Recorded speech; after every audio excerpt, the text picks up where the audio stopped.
social confidence can be severely disrupted with dementia.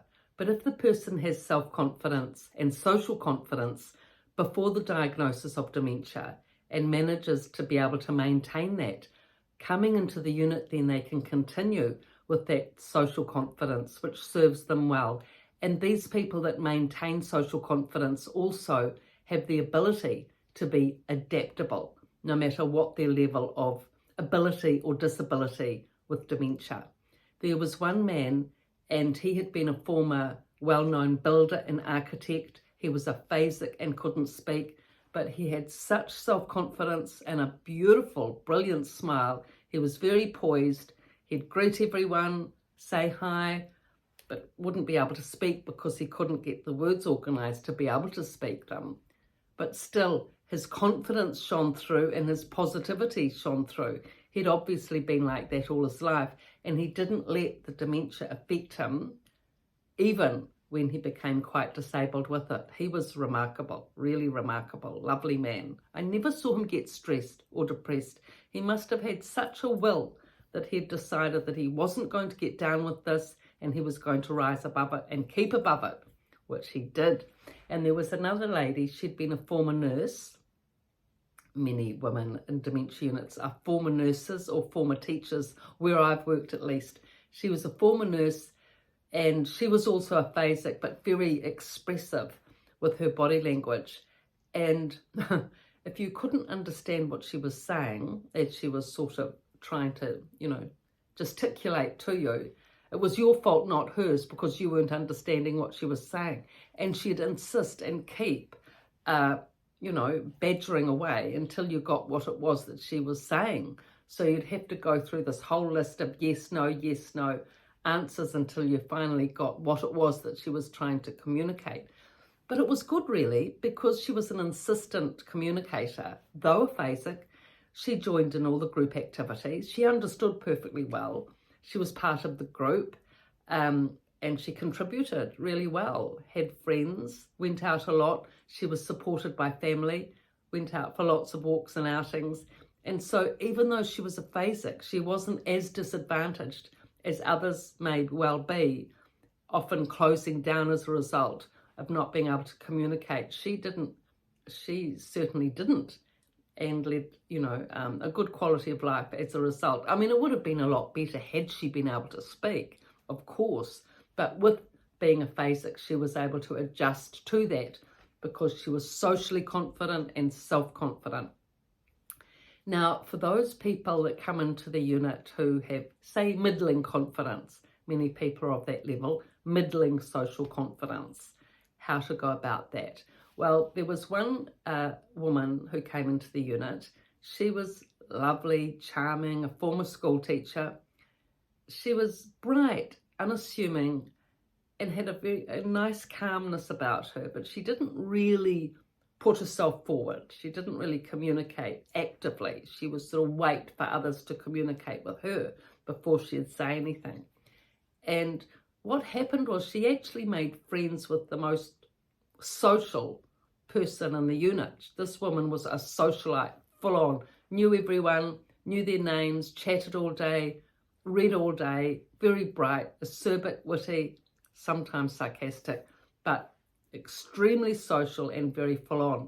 And to be her friend, of course, automatically, you got to know the rest of the unit. So this quiet woman became a good friend of this dementia resident, also a former school teacher. And so she was buoyed up by this social engagement because her best friend was socializing, regularly with everyone at the unit. And so her confidence definitely picked up from that. She became more confident, more astute, more forthcoming in her communication because her friend was so incredibly forthcoming. It automatically encouraged her to do the same. So her social confidence and her social contribution increased because of that.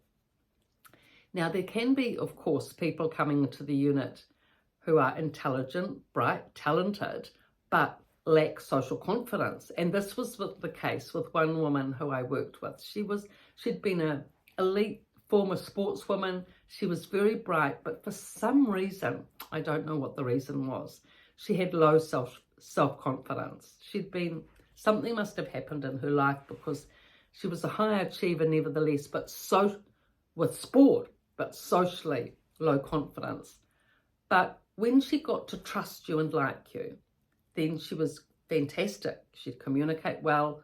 She was very insightful. She used to share her thoughts to me and her insights to me on dementia, which was very helpful indeed.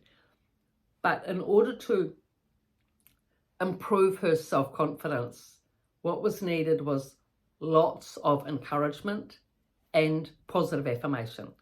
Those two things. She liked the topics of positivity and being confident. And think strong, be strong type topics.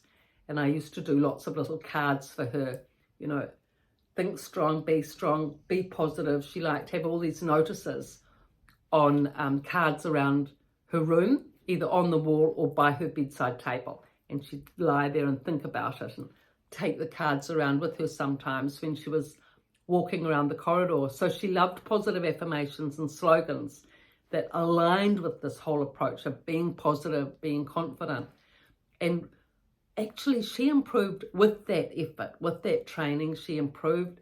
She came to the workshops. She knew that these topics would help the other dementia residents. She was confident with that. She said, look, it will definitely help them.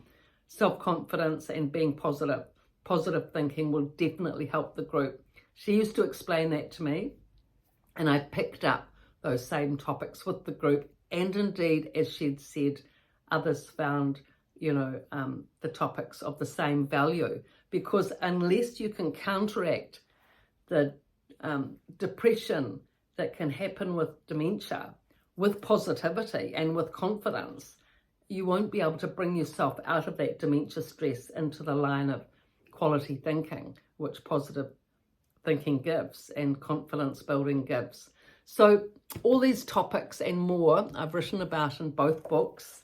The Resident's Voice from a Dementia Unit, pretty much everything you need to know in a practical sense as a relative to help someone coming into a unit, and The Resident's Rise, also from a dementia unit, and everything you need to know in terms of the challenges and how you can help with positive practical techniques when your family member goes into a dementia unit. Now, this companion book focuses a lot on how to help someone if they're depressed, down, anxious or angry. There's a lot that can be done to help with those common emotional states. So they're good reading, both books. They're essential reading, really. If you really want to help someone and do the best you can to support them, you've got to read up. You've got to get that knowledge and input, because unless there's that understanding, it's very difficult to be able to flex and adjust to what it is you need to do to help. Whereas if you've got all the background information, then you'll be able to go forward and work out what it is the person needs, because you've got that basic knowledge. So these books are on Amazon and my website, pietavalentine.com. Thank you, TikTok and YouTube, for all your support and viewing. And please pass on the links and please subscribe, which you are doing, and I'm thankful for. Thank you.